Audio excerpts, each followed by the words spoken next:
예, 시장에서 또 핵심 이슈, 관심 기업 집중적으로 분석하는 마켓 주민 시간입니다.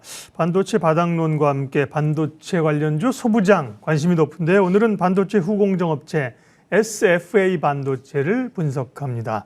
바로 온 파트너스 이재준 대표, 정경민 변리사 두 분 오셨습니다. 어서 오십시오. 먼저 이재준 대표님, 네, 이번 주 이제 금요일 날 삼성전자가 실적 발표하잖아요. 네. 바닥을 좀 만들 수 있을 것인가. 2차 전지주의 대안으로서 반도체 IT의 부각 가능성 어떻게 보세요? 네, 일단 반도체 관련주를 살펴봤을 때 이 주가에 있어서 가장 중요한 부분들은 이 반도체 가격 부분이라고 생각을 합니다. 네. 결국 이 가격 부분들 관련해서 3월에도 일단은 추가적으로 하향 조정이 나타난 상황입니다. 반도체 가격이 좀 계속 떨어졌다 부분인데, 근데 여기에서 또 중요하게 봐야 될 부분들은 그 가격 하락과 함께 그 지연된 계약이 이제 이루어지고 있다라는 부분들입니다. 결국은 이 계약 관련해서 보면은 가격이 어느 정도는 이제 하단에 왔다 이렇게 좀 살펴볼 수 있을 것 같거든요. 그리고 결국 또 재고 개선 반도체 업체들이 최근에 이 재고 개선들이 좀 나타나고 있습니다. 이 재고 개선이 나타나고 있다는 것은 출하량이 조금씩 회복되고 있다라고 또 볼 수 있는 부분들이. 이기 때문에 이 반도체에 대한 부분들이 좀 저점을 형성할 것 같다라고 좀 볼 수 있을 것 같고요.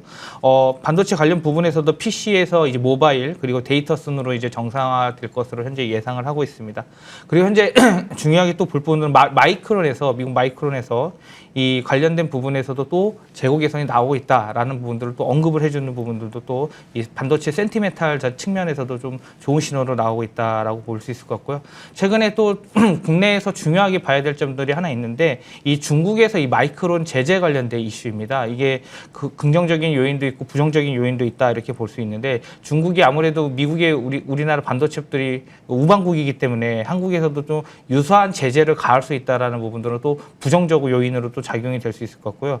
또 한국 업체만이 보유하고 있는 중국 대륙 내 메모리 생산 시설의 경우에 제재 대상에서 제외가 됐을 경우에는 결국은 대중국 채널로서에 대한 가치가 부각될 가능성이 있다는 측면에서 또 긍정적으로 될 수 있습니다. 아무래도 이 부분 자체가 또 주가에 있어서 영향을 줄 수 있는 부분들이기 때문에 이 부분도 조금 관심 있고 파악을 해야 된다라고 말씀드리도록 하겠습니다.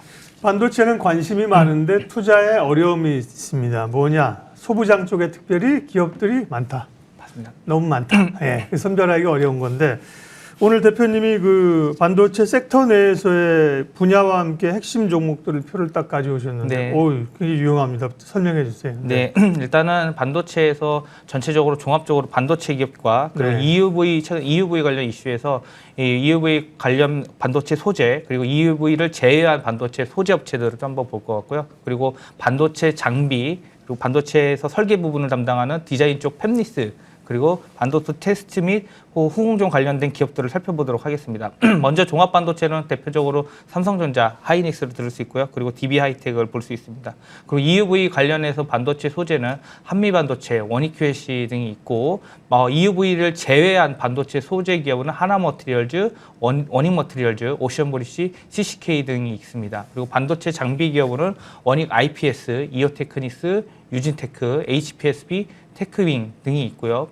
팹리스 쪽은 LX 세미콘, 어보브 반도체, AD 테크놀로지 등이 있습니다. 그리고 마지막으로 테스트 및 후공정 업체에는 네피스, 그리고 SFA 반도체, 시그네틱스, ISC, 대덕전자, 리노공 등이 있다라고 볼 수 있을 것 같습니다. 네, 핵심 분야별로 추렸습니다. 추린 게 30개입니다. 네. 그만큼 많으니까요. 다는 못 쫓아가세요. 그러니까 관심 있는 기업들 몇 개를 셋업해서 보시면 되겠고요. 그 가운데 오늘은 SFA 반도체입니다. 변리사님, 어떤 회사인지 소개해 주세요. 네, SF 반도체는 이제 1998년 6월에 설립이 되었고 2001년도에 이제 코스닥 시장에 상장된 기업입니다. 지적회로 메모리 반도체 제품을 범핑 공장부터 테스트에 이르는 공정까지 일괄 생산 체제를 구축을 하였고 생산의 효율성 강화하였다는 평가를 받고 있습니다. 네. 테스트 쪽이니까 이제 아까 우리가 후공정단이라고 분류를 좀 했었던 거고요. SFA 반도체의 이 분야에서의 강점, 기술력은 어느 정도입니까? 네, 이제 반도체 칩이 이제 소요되고 응용 제품군이 확장되고 응용 제품 자체가 이제 고도화되면서 설계, 웨이퍼 생산 단계에서 현재 기술 수준으로 생산할 수 없는 제품을 이제 패키징 방식을 통해 구현하는 등 패키징 자체가 전 공정의 기술 한계를 극복할 수 있다 이런 내용이 있고요. SF 반도체는 R&D 역량 강화를 통해서 현재 이제 시장 비중을 이제 확대하고 있다 이렇게 보시면 되겠습니다. 핵심 기술로서는 이제 이송 관련 통합 제어 시스템, 스마트 예지 정비 시스템, 엣지 컴퓨팅 시스템 등 스마트 기술을 접목한 자율주행 이송 시스템 구축을 통해서 시장에 현재 대응을 하고 있습니다. 후공정 분야 이제 반도체 패키징 그리고 테스트 기술을 현재 보유하고 있고 그를 위해서 팬아웃 웨이퍼 레벨 패키지 공정 기술 개발에 성공했다 이렇게 지금 평가를 받고 있습니다. 그 외에도 이제 금속 배선층의 효율적인 구조를 통해서 뭐 밀착성을 증가시키기 위한 웨이퍼 레벨 패키지 제조 기술 이를 통해서 패키지 제조 공정이 단순하게 변경해서 패키징 후에 반도체 칩 사이즈도 소형하게 가능하게 됐고 인쇄 회로 기판 보드에 실장하는 면적 또한 줄어들어서 반도체 조립 과정이 획기적으로 개선되었다 이렇게 보고 있습니다. 반도체를 만드는 과정은 웨이퍼 제작부터 해서 뭐 깎아내고 마킹하고 증착하고 굉장히 많아요. 근데 이제 그 최근에는 이 대표님, 그러니까 이게 미세 공정으로 가면서 그죠? 말씀하신 EUV 극자외선이죠. EUV 장비, 후공정 이런 쪽이 중요해지는 거 아니겠습니까? 그래서 이제 아까 표 설명해 주신 것도 그쪽에 기업이 많았는데 SFA 반도체의 그 후공정 쪽에서의 뭐 경쟁력 추가적으로 얘기할 게 있으면 좀 해주시고 실적도 체크해 주십시오. 네, 앞서 말씀 주셨던 대로 이 반도체가 미세화 되다 네. 보니까 결국 공정단에서 EUV 공정에 대한 채택 니즈가 이제 네. 증가를 할 수 있는 부분이고요. 그와 관련해서 변리사님께서 말씀 주셨던 부분처럼 이 특허 보유들이 이제 상당히 많습니다. 그러다 보니까 아무래도 기술 장벽을 좀 갖추고 있다, 진입 장벽을 구축하고 있다라는 측면에서 굉장히 좀 이 회사에 좀 긍정적으로 보는 거고요. 일단 실적 현황을 좀 같이 살펴보도록 하겠습니다. 2022년 실적이 좀 부진한 상황이었습니다. 일단은 주요 고객사의 PC나 이 서버용 수요에 대해서 상대적으로 안정적이었는데 모바일 쪽에서 좀 부진한 상황이 나오면서 상대적으로 조금 실적이 좀 꺾였다라고 보이고 있고요. 단기 순이익 측면에서도 영업의 비용이 일회성 비용이 발생을 했습니다.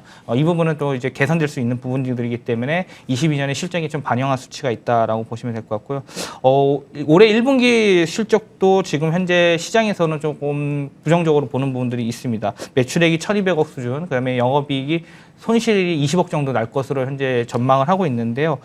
관련된 내용을 살펴보면 수요에 대한 부진에 대한 영향들이 좀 반영될 것으로 보이고, 그리고 가동률 자체가 그래서 22년 4분기 때 67%였는데 2023년 1분기 때는 48%로 가동률이 감소가 된다라는 것은 그만큼 생산이 이제 뭐 많지 않게 나타난다라고 볼 수 있을 것 같고요.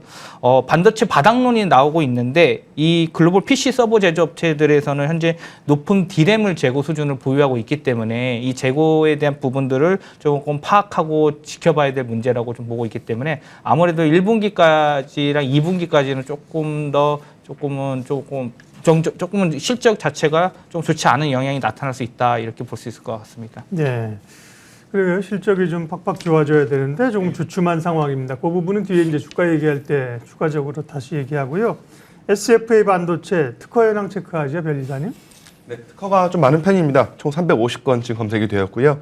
2010년도 중반도에는 상당히 특허 출원을 많이 했는데 최근 몇 년에는 다소 소홀한 모습을 보이고 있습니다.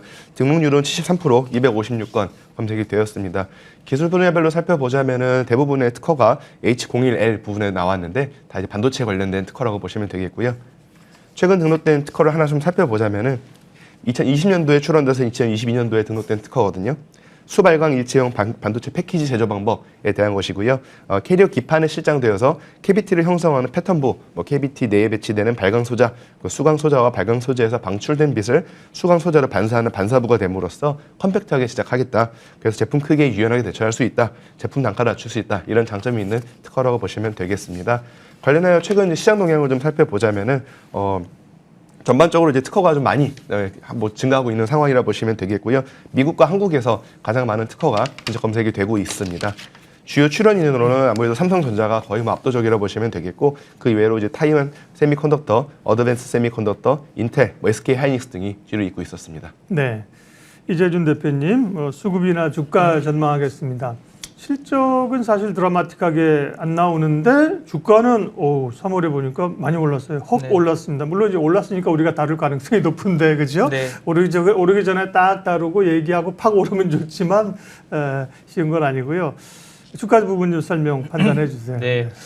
우선 3월에서 4월달 이제 주가가 올라갔던 요인을 좀 먼저 살펴보면 네. 좋을 것 같은데요. 일단은 이 회사의 과거의 그 밸류에이션 부분들을 살펴봤을 때 역사적으로 PER 21배 수준 그리고 PBR 1.7배가 역사적인 하단선이었습니다. 네. 근데 그 주가 수준이 지금 올라간 수준을 대비했었을 때는 한 지금도 PER 수준이 16배 수준. 근데 PBR은 어느 정도 타겟 PBR이 나왔는데 여전히 밸류에이션적인 부분에서 조금 주가가 조금 저가다라는 부분들 때문에 좀 수급이 들어간 걸로 좀 보이고요. 두 번째로는 중요한 이슈 중에 하나가 바로 챗GPT 하면서 AI 관련 이슈가 있었습니다. 예. 그 관련 이슈 때문에 이 메모리 수요에 대한 서버 메모리 수요에 대한 개선 부분들이 조금 발생할 수 있을 것이다라는 이 기대감 때문에 같이 올라간 것으로 좀 해석할 수 있을 것 같습니다. 그래서 일단은 단기간에 주가가 좀 강하게 좀 올라왔다라고 보이고 있고요. 그렇지만 앞서 이제 실적에 대한 부분들 체크를 드리면서 이 데이터 센터 업체들이 이제 최근 이 캐펙스 계획이 아직 전년 대비 증가하지 않는다라는 게 시장에서 좀 전망을 보고 있기 때문에 이러한 부분들 자체는 기업 내부의 이제 실적에 대한 부분들이 좀 줄어들 수 있다라도 안 좋은 영향으로 좀 작용할 수 있기 때문에 그런 부분들을 좀 체크를 해야 될 것 같고요. 결국은 최근 주가 상승은 이 실적 개선에 따른 상승보다는 밸류에이션적인 매력과 그리고 이 AI 관련 이슈로 올랐다라고 보기 때문에 일단은 지금 현재 시점으로 좀 트레이딩 관점에서 오히려 접근하는 게 좋을 것 같다라고 말씀을 드리도록 하겠습니다. 네. SFA 반도체 오늘 점검을 해봤습니다. 바로온 파트너스 이재준 대표님, 정경민 변리사님 함께했습니다. 고맙습니다. 예, 지수가 뭐 주춤주춤하고 있는 상황이라도 뻗지는 못하고 있는 흐름들이라 조금 아쉽긴 하네요. 예, 이슈 앤 뷰 오늘 여기까지 하도록 하겠습니다. 함께해 주셔서 고맙습니다.